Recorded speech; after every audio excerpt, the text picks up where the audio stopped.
Welcome to 99 TV. నేను సంచన. సంచలనాలకు మారుపేరైన రిటైర్డ్ ఐఏఎస్ ప్రవీణ్ ప్రకాష్ మరో సంచలనానికి తెరతీశారు.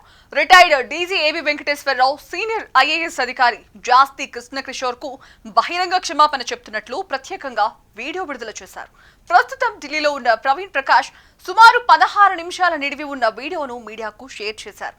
ఆ వీడియోలో గత ప్రభుత్వంలో తాను నడుచుకున్న విధానంపై పశ్చాత్తాపాన్ని వ్యక్తం చేశారు. అంతేకాకుండా తన సర్వీసులో జరిగిన పొరపాట్లను ప్రస్తావించారు. ఇకపై తనలో రెండో యాంగిల్ చూస్తారంటూ చెప్పుకొచ్చారు.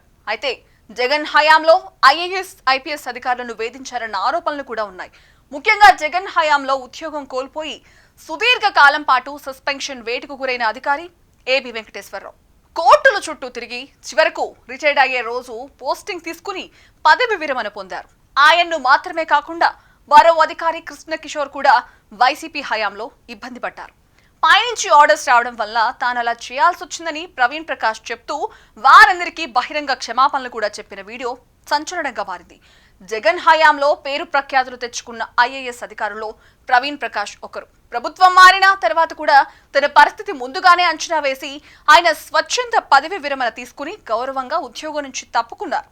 వీడియోలో ప్రవీణ్ మాట్లాడుతూ ఏబీ వెంకటేశ్వరరావు జాస్తి కృష్ణకిషోర్లపై వైసీపీ ప్రభుత్వ పెద్దలు కక్షపూరితంగా వ్యవహరించినప్పుడు తాను సాధారణ పరిపాలనా శాఖ ముఖ్య కార్యదర్శిగా ఉన్నానని ఒత్తిళ్లకు లోనై వారికి అన్యాయం చేశారని ప్రవీణ్ ప్రకాష్ చెప్పారు.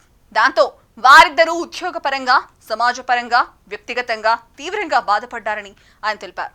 తాను పదవి విరమణ చేసిన తర్వాత ఆ విషయంపై ఆత్మ పరిశీలన చేశారని, తన వలనే వారు క్షోభకు గురయ్యారని తెలుసుకుని చాలా బాధపడ్డారని అన్నారు. అందుకే వారిద్దరికి ఫోన్లో క్షమాపణలు చెప్పారని, ఈ విషయం సమాజానికి కూడా తెలియాలనే ఉద్దేశంతో బహిరంగంగా క్షమాపణలు చెప్తున్నారని ప్రవీణ్ ప్రకాష్ వివరించారు. ఒక ఐఏఎస్ అధికారిగా తాను ముఖ్యమంత్రి ఆదేశాలను అమలు చేయక తప్పలేదని, అవి తప్పని తెలిసినా కూడా చేయాల్సిన పరిస్థితి వచ్చిందని ఆయన పేర్కొన్నారు.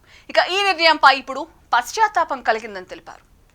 ఏడాదిన్నర తర్వాత ఆయనలో పశ్చాత్తాపం కలగడం మంచి విషయం. అయినా కూడా బహిరంగంగా క్షమాపణలు చెప్పడం మంచిదే. అయితే ఇలాంటి పరిస్థితుల్లో కూడా ఐఏఎస్ ఐపీఎస్ అధికారులను వేధించడం తప్పని ఇప్పటికే జగన్ వైసీపీ నేతలు గుర్తించలేదని విమర్శలు వినిపిస్తున్నాయి. వారిలో ఎటువంటి పశ్చాత్తాపం లేదని చెప్తున్నారు. పైగా మేము మళ్ళీ అధికారంలోకి వస్తే ఒక్కొక్క అధికారి తాట తీస్తామంటూ బెదిరింపులకు కూడా పాల్పడుతున్నారు. దానికి సంబంధించిన కార్యక్రమంగా జగన్ డిజిటల్ డైరీ ప్రారంభించినట్లు సమాచారం. అధికారంలో ఉన్నప్పుడు తప్పులు జరగడం సహజమే, కానీ అధికారాన్ని కోల్పోయిన తర్వాత కూడా అదే ధోరణి కొనసాగిస్తామని చెప్పడం ఆందోళన కలిగించే విషయం. దీంతో నిర్భయంగా నిష్పక్షపాతంగా పనిచేయాల్సిన ఐఏఎస్ ఐపీఎస్ అధికారులు వెనకడుగు వేసే వ్యవస్థలు బలహీనమయ్యే ప్రమాదం ఉంది.